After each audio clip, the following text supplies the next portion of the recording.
everybody. I'm Tom Vanderark from Getting Smart. We're here talking about what I think is the most important topic in the world. That's creating smart cities, cities where everybody has access to high quality education. We have a great panel to take on this topic. In addition to Paul LeBlanc from Southern New Hampshire, we have Connie Yowell, who leads LRNG. As you'll learn more about in this session, those two merged in what I think was the most interesting merger activity of 2018. And we're going to kick things off with a video that was produced by Rob English, our third panelist. It's a terrific video that I think exhibits the sort of learner-centered design that Rob has helped to bring to both of these organizations. So hit the video. Do I do it or do you do it? I don't. Sorry, I'm not sure if I should cue it or with the video remote, or if you got. I should. My name is Kyrie Mosley, and I'm 18 years old. I have this big deal with complacency and being okay with complacency. I'm just really for impacting my community. I really want to help people. I just know what a young me would have wanted, and I just want to wake up every day being the person that I needed as a kid. There's so many young creatives that are minorities that have a lot to give to the world, but they just don't have the resources that they need. I want my career to just be a job. I want it to be what I love, and I want it to be a part of my lifestyle. We're on video. So I'm Paul LeBlanc. When we think about the work of LRNG, which now serves over 55,000 low-income youth, about 14 communities, 14 cities, 14, it's always growing with Connie, yeah. 14 cities, overwhelmingly students of color. The message that we've been hearing again and again is, I love learning, I hate school. And when we ask people what they want to do, that question that adults should stop asking and ask them instead, what inspires you? What inspires them is design, creativity, and the last thing they want to do is work in jobs that look like many of ours. They don't want to work in offices. They want to own their work and their passion and their projects in a very different way. So at Southern New Hampshire University, as we're thinking about how do we reach upstream to young people earlier than universities typically do, and we start to break that, sort of think about that pipeline differently, we start asking questions about how do young people want to learn. We, generally speaking, design learning for the way we've learned, the way we like to learn. So we love the work that Rob and his team has done, the creative work they've done in thinking about the design of learning. We love the work that Connie, who was at the MacArthur Foundation for years before she created LRNG, is thinking about how to reach students and engage them. And I think, Connie, if you want to just walk a little bit through the city approach that we're now taking together, I'll sort of cycle back with you. That sounds good. Thank you, and thanks for being here, folks. One of the places where we wanted to start today's conversation is to really talk about the challenges that we face and the ways in which we think about both coming from a learner-centric, youth-centric perspective, but understanding that our young people live in communities and they live in cities, and that we've got to do our work beginning with where they are. And what we see as the challenge for them is a challenge around engagement, a challenge around employment, and a challenge around equity. And that's really, so where we start always with our work when we begin to take on those challenges, and that's why we started with the video today, is that we always start with young people. And so that we are not designing for them, but we are designing with them. And that's really sort of what's at the heart of our merger with SNHU, is that we are really after building the kind of tool and learning ecosystem that allows our cities to become learning ecosystems. And so part of what we see in the work that we do is that when you listen to young folks like Kyrie and others, we know that the most engaging learning happens when we can bring together a young person with their interest and their passion, connect them to a community of mentors and peers and teachers that can help them get better at that passion, and then connect it to real-world opportunity. My slide moved a little bit more quickly than I do in my speaking.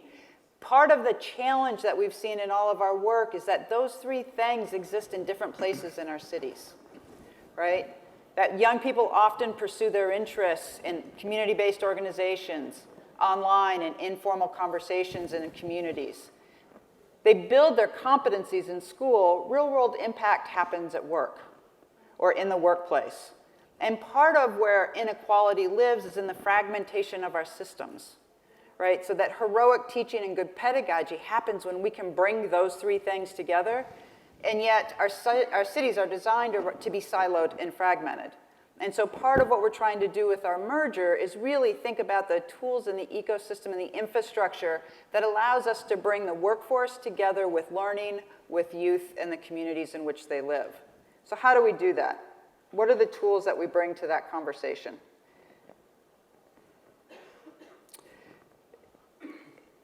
So we start with a platform, our LRNG platform, that really creates the opportunity to think about learning in the siloed systems, to knit them together through an infrastructure that we call playlists.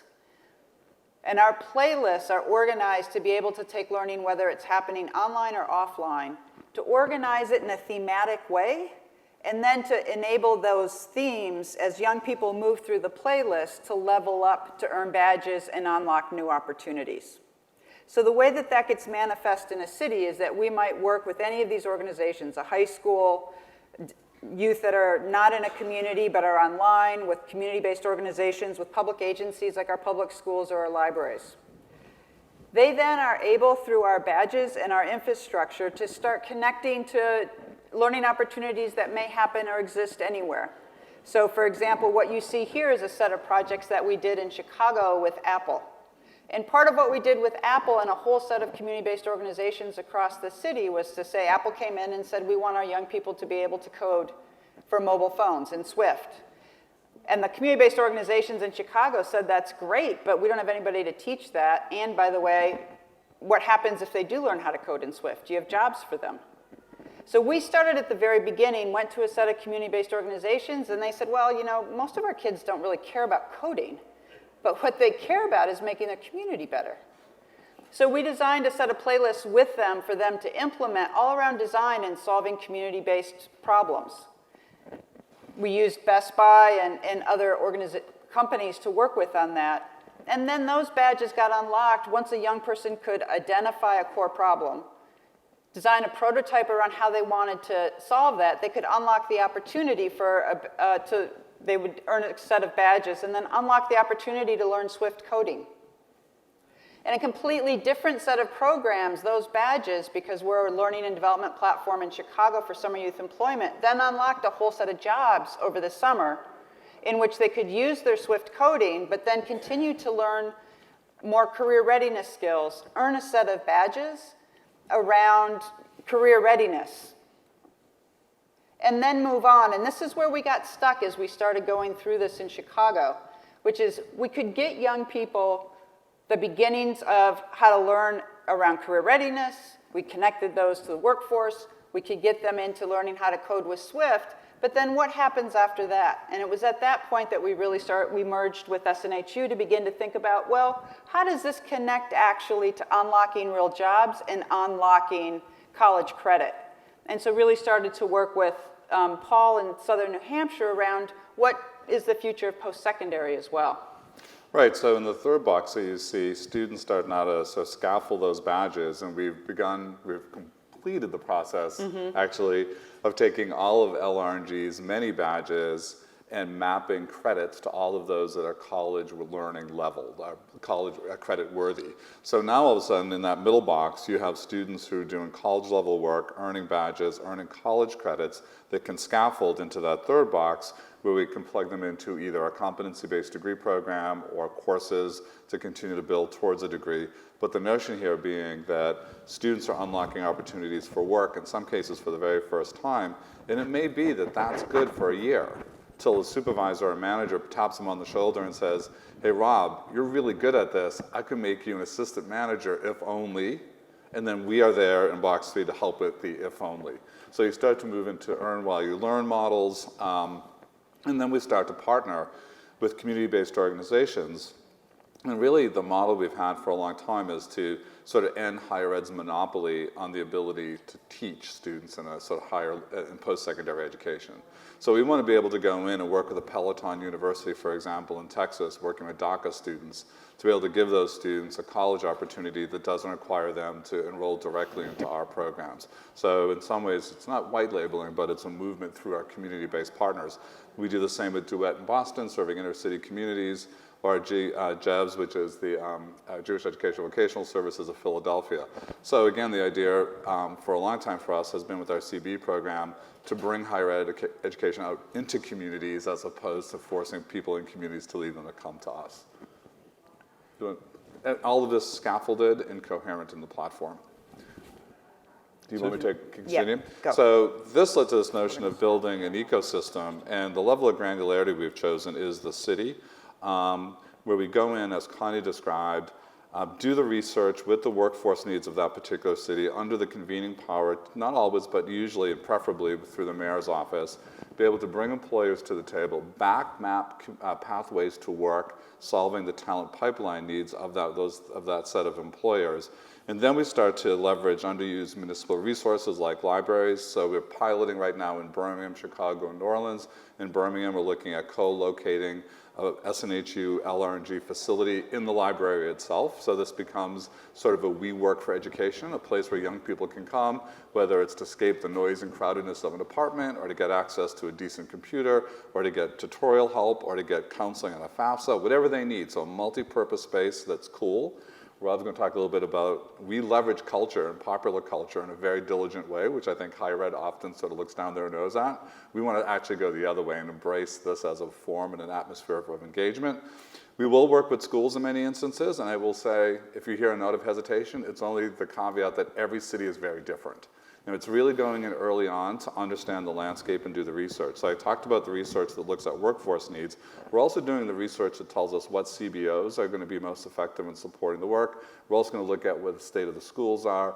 We always want to be a complement and never in competition. Some schools will be involved more directly, as they are in New Orleans. Some schools perhaps less.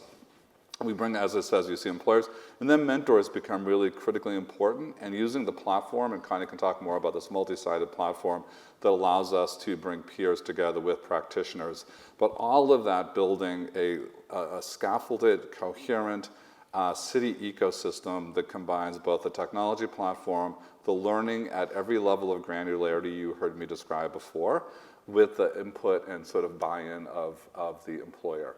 And I say again and again, the two things that I love about what Connie and her team have done at LRNG is youth-inspired design, which you'll see if you go to the LRNG.org website, it looks like Spotify.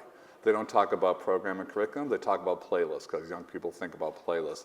They allow young people to curate their own playlists. So not just the playlists we curate with employers, but giving them empowerment in their learning. I think that's sort of just so beautifully done. And then this notion that badges always have to unlock opportunity. When we ask young people, particularly young people who have lived in communities of scarcity, not scarcity of talent or opportunity or a love of learning, but a scarcity of resources, they often, we ask them often when we think about traditional college for a long deferred payoff. Go to college for 2 years, get your associate degree, and then maybe good things will happen. Really giving them those sort of payoffs much earlier on, and those wins that scaffold and engage them is really critical.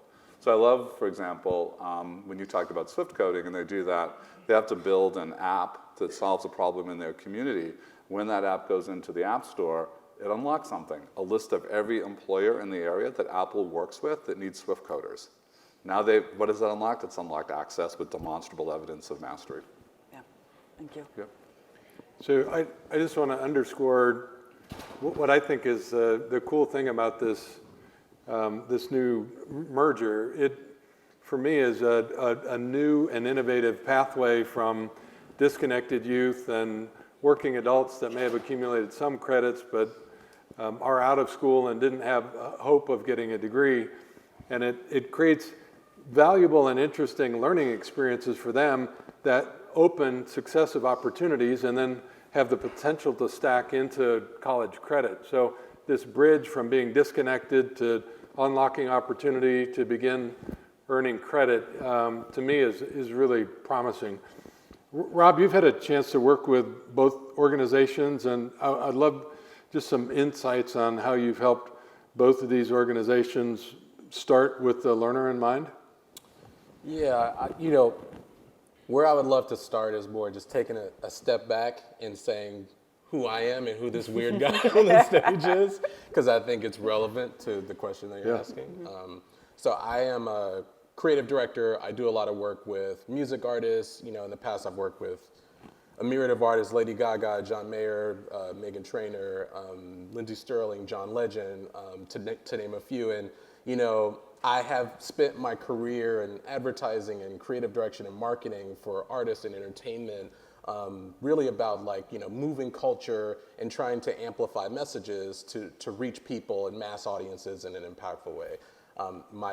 My history has been more so to do this for things that are less important, like selling sneakers or ketchup and vitamin water and things of that nature. But I had the pleasure of working with the LRNG team and doing this for, what I like to say is like using those superpowers for good, and being able to reach some of the more elusive audiences like young people, especially young people from the communities that are from communities like where I come from. So I similar to the last group that was here, I am from the south side of Chicago.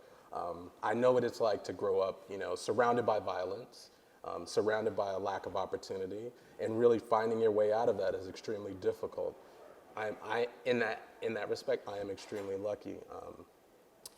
And that being said, in doing this work, like one of the things that I really know is that the only way to reach these kids is to something that we've talked about, we're talking about literally going to them in their communities, but also I think it's, going to them in their culture.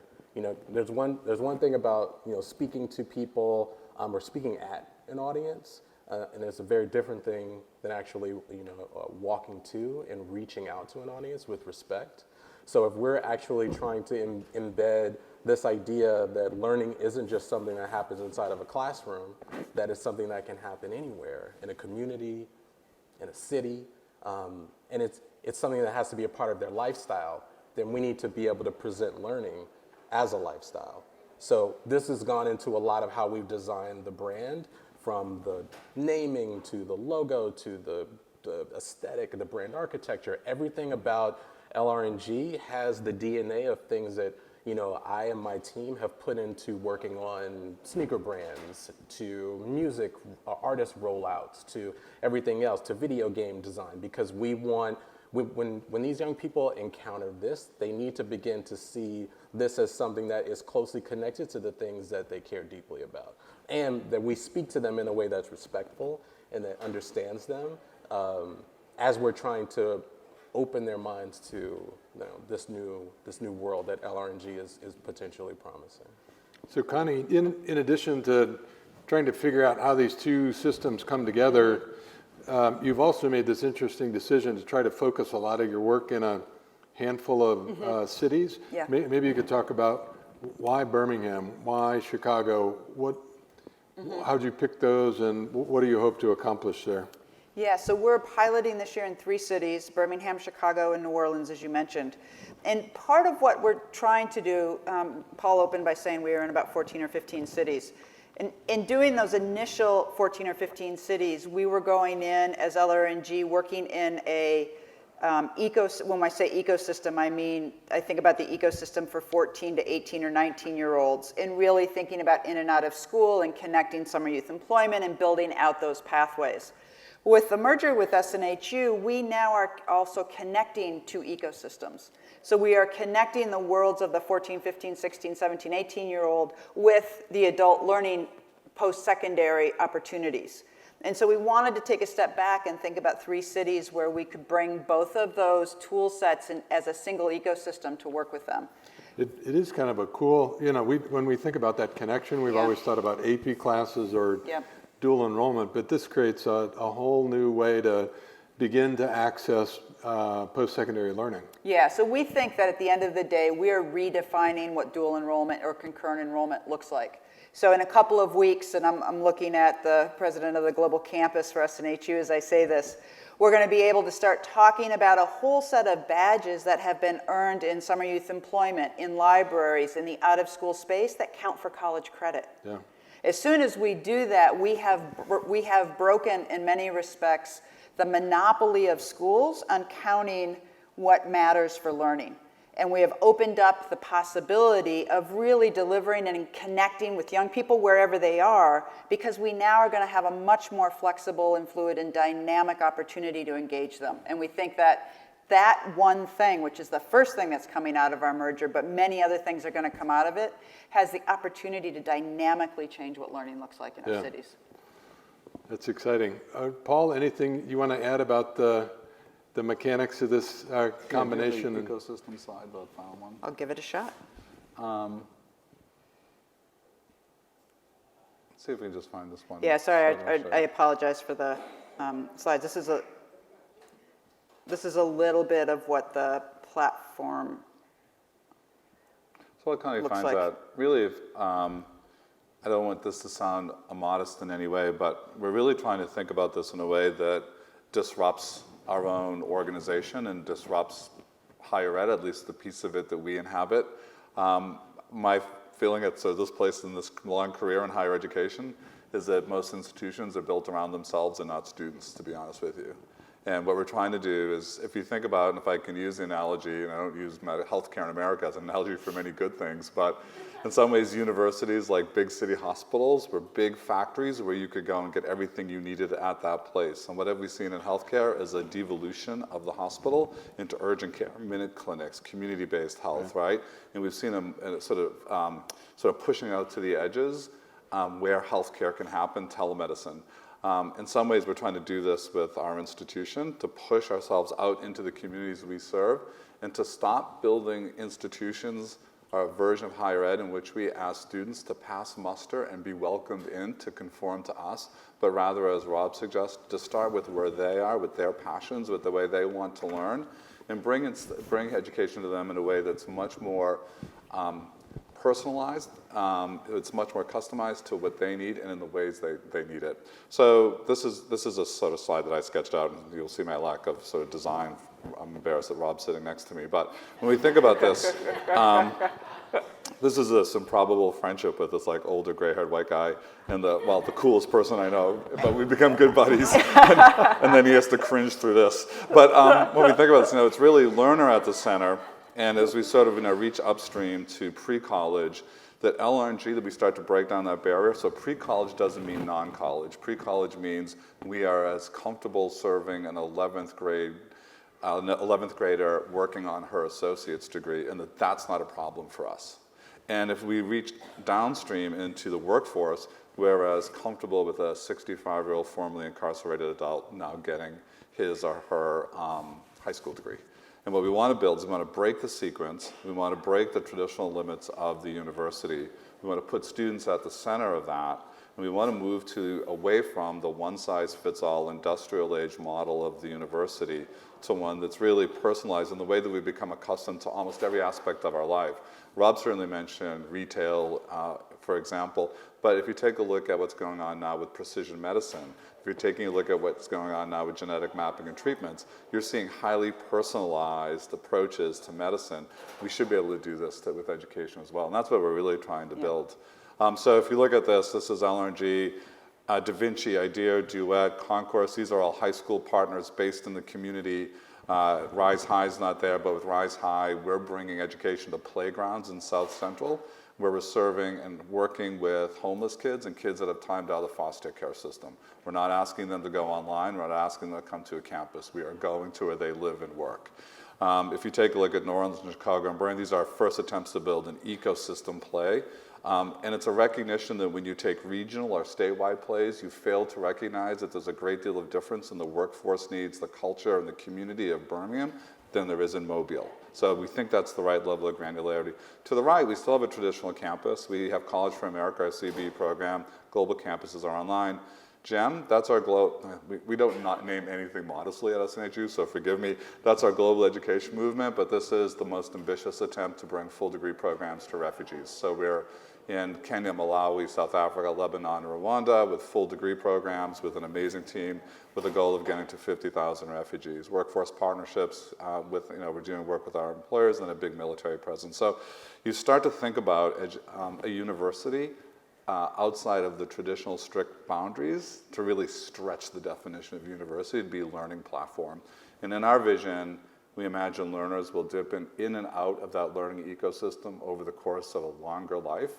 And it means that we're able to deliver just the right amount of education at just the right time in just the right way. Sometimes a badge, sometimes a degree, sometimes 6 months, sometimes 20 minutes on a phone. That's the university we're trying to build. How many of you are involved in out-of-school learning? Maybe informal learning? All right, let's pick a couple and do a really quick little design thinking exercise, and we'll put Paul and Connie to the test and think about how those experiences might translate into a degree pathway. Leah, you do a bunch of out-of-school learning in LA. Jump over here so we're not standing right next to that, but maybe you could describe what kind of learning experiences you might create, and then we'll talk about how we might turn those into a pathway. So we build maker spaces, so we have kids we fill them with random material, manufacturers cast-offs mostly.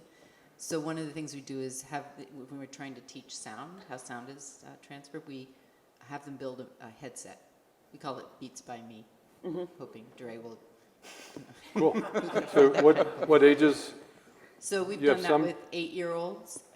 But you go up to high school, to college? A high school, like an AP physics. And the organization is Two-Bit Circus Foundation. in LA? Yes. All right.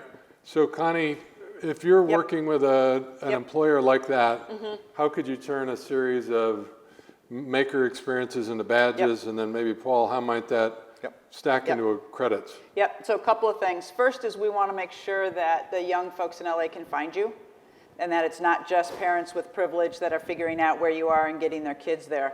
So we would work with Rob's team and make sure that there's a very engaging and visual presence for your program itself that's present on our site, and that can be connected to the social media and the things that they are participating in so that they can find it. The second thing is we would then work with you to make sure, so part of a playlist would be your physical programs. And so part of them sort of seeing it on their mobile phone, which is what LRNG is that they would then know to go to your program.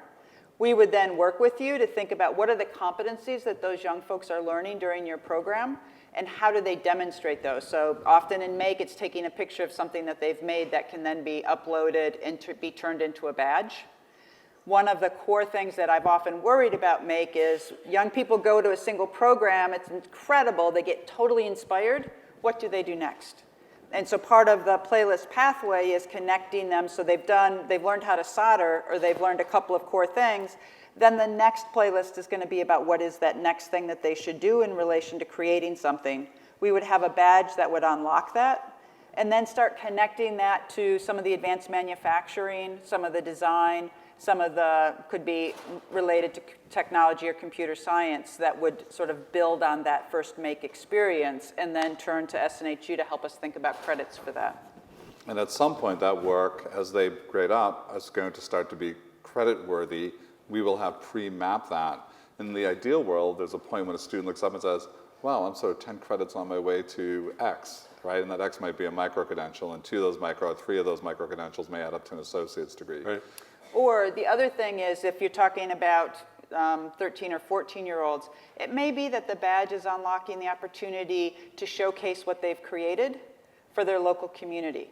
So we're thinking really hard about redefining this notion of what an opportunity is from the perspective of the learner, making sure that it's tightly connected to when the learning happens so that it's motivating and can unlock the next thing that they want to do. Or it could be that they get to meet a mentor like Rob and have them get feedback on what they're doing, which we also find our young people will kill for. The one thing I want to underline that's happening in this process is we spend a lot of time talking to the target, like talking to this audience, and one of the things that, as we said earlier, that resonates is this notion that they love to learn, but they hate school. in that they don't want to be told to do something without having a complete understanding of why they're doing it. What are the connections? Where does it go? So like what you're doing and how we would love to like amplify that within LRNG is just being able to really draw the connections between the action of the building and doing the making experience and how it connects to real life work experiences. So they see themselves as someone that is involved in actually being somewhat could be potentially entrepreneurial, to be, you know, making that so it's not just something that's done for a grade, it's not just something that is done for a requirement without purpose. It's something that's deeply and innately connected to something that they're driven by. All right, let me grab one more example. Who else does out-of-school learning? Did you raise your hand back there? What? Shout it out. What do you do? Sure. So we run VEX robotics firms, and a big piece of that. VEX Robotics? VEX robotics. Great. So what we've done probably over the last 7 to 8 years is created community-based groups for students that could not either make their school team or did not have the resources. Okay. So expanding access to VEX Robotics, even outside of school environments? Yep. Connect that to something that leads to a next step. Yep. Great. Start with that next. Great. So that's similar, but let's talk specifically about robotics. Does that cue anything for you, Connie? Sure, we work with robotics programs often to sort of both be able, let me back up and say, part of what I think the educational system really struggles with, particularly in project-based maker kinds of communities, is being able to identify what learning happens when they're building. And so part of it is really working with you all to make it granular so that they're earning badges along the way that really speak to the adult audience that's receiving those to say, this is the learning that happened here, so that the young person gets to continue to be in the learner, gets to be continued to be engaged in the project, but we can break the project down into granular bits around with the badges to show what learning has happened. And then we can level them up and stack them in a way that can relate to credit or to opportunity and to what happens next. And I think we've really not talked about this, but Greg's team, Greg is president of our global campus, our online operation, is in a multi-year, this is our holy grail, it's wonky, and for some people like, well, why is this important? But they are mapping competencies to every single course, every form of learning that we have. When that library of competencies is completed, we'll be able to pull in learning wherever we can map a competency to it. So we want to end the monopoly of credits only going to that which is in a course catalog, and to be able to recognize that in a traditional setting on the main campus, the young 19-year-old who is the student government treasurer and manages a $2 million student activity fee, if she's doing her job well, there are genuine competencies that the workplace values. Can we know it? Can we assess it? Can we stand behind that with rigor and say, that's worth 2 or 3 credits, right? And you start to think, so we do this a little bit, right? ACE does it with military. We do with PLA. It's really to widen the scope of that. Much more All right, we got about 5 minutes left. These guys are pretty early in figuring this stuff out, but I think they'll take a shot at a few hard questions. So what questions does this cue for you? Yeah. You talked about sometimes getting support from mayor's office in the cities that you're present. What does that look like, and what do you do if the local government support is not there? Great question. Connie, you want to start on that one? Yeah, so the mayor's office engagement can look at a variety of different ways. So in Birmingham, we are sitting within the mayor's office, and they are putting together their strategic plan about how they want to build career pathways that are connecting schools to summer youth employment, to out-of-school programs, to apprenticeships, and to college. We are on the journey with them and co-designing and building them and integrating the pathways and the badges into all of that. We're in some cities, many cities, some mayors don't have that much control.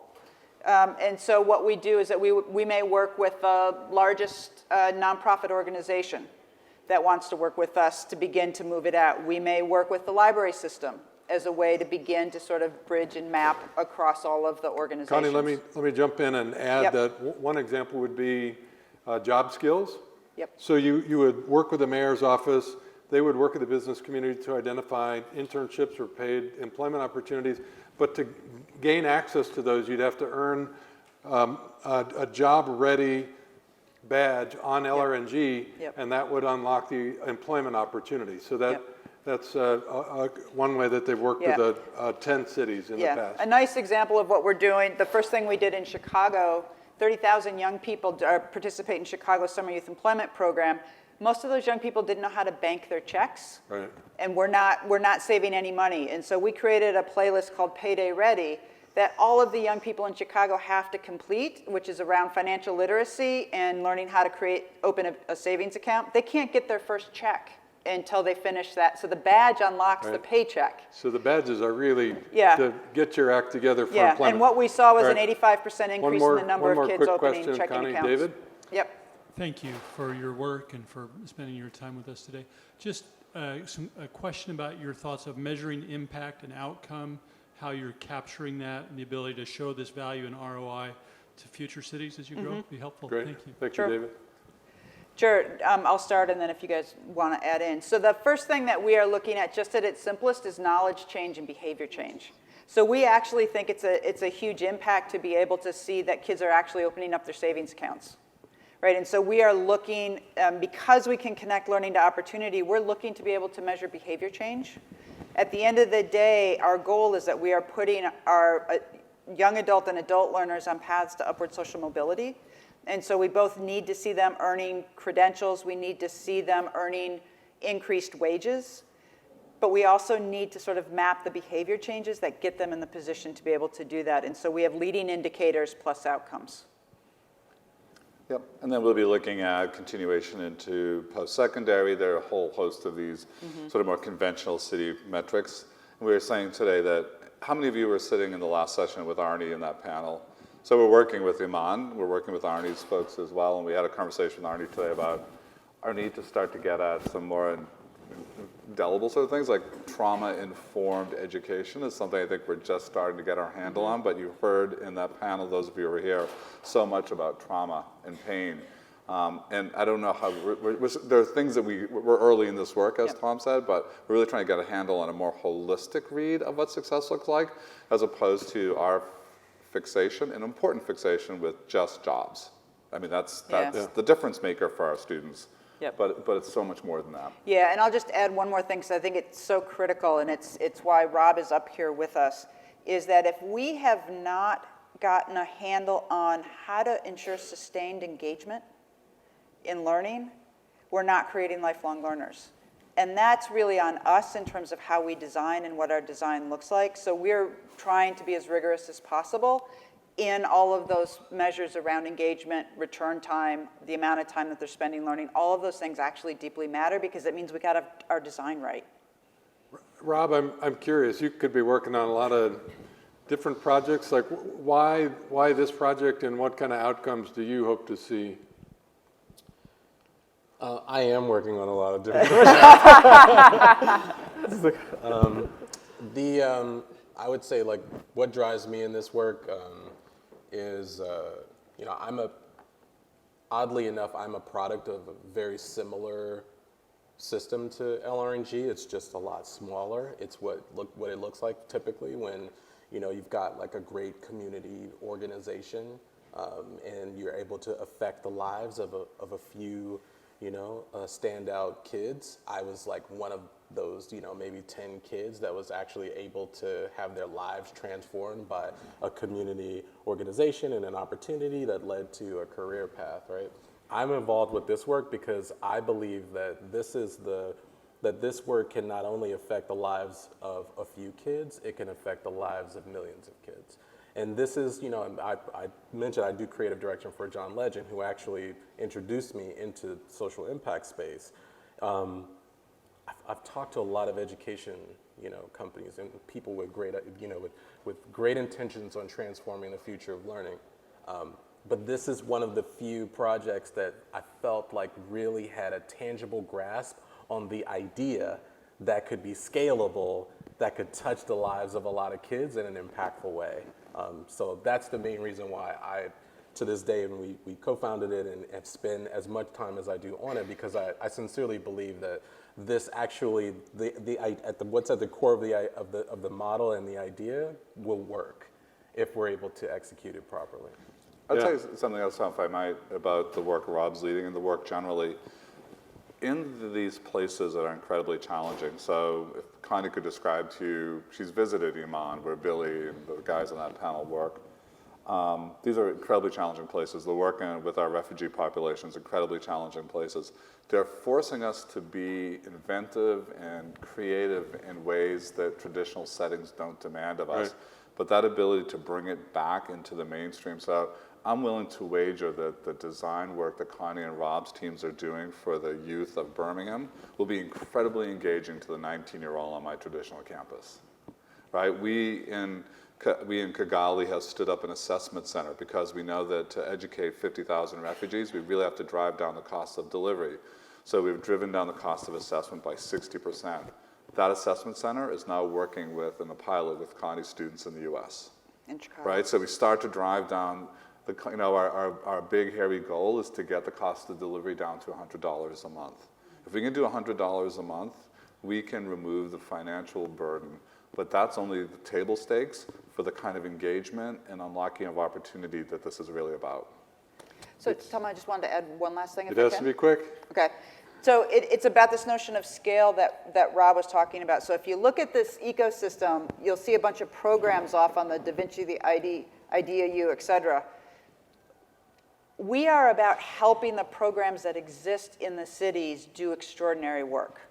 Right? We're not there to supplant in any way. The idea is that, I'm a former funder. I was the director of education at the MacArthur Foundation for 15 years. I'd encounter a community-based organization or a school that was doing great work and then want to give them more money in order to scale. Right? Every funder does that over and over again. It is impossible, and it is an impossible ask, and it takes the folks away from doing great work with young people to have to figure out how to scale. What SNHU and this partnership and more mergers need to do is bring an infrastructure to you all that are doing extraordinary work to enable you to do your work well, and we can manage the scale. And that's really what we're after in so many ways. It's exciting and important work. Join me in thanking our panelists. Thank you. Thank you. Good job.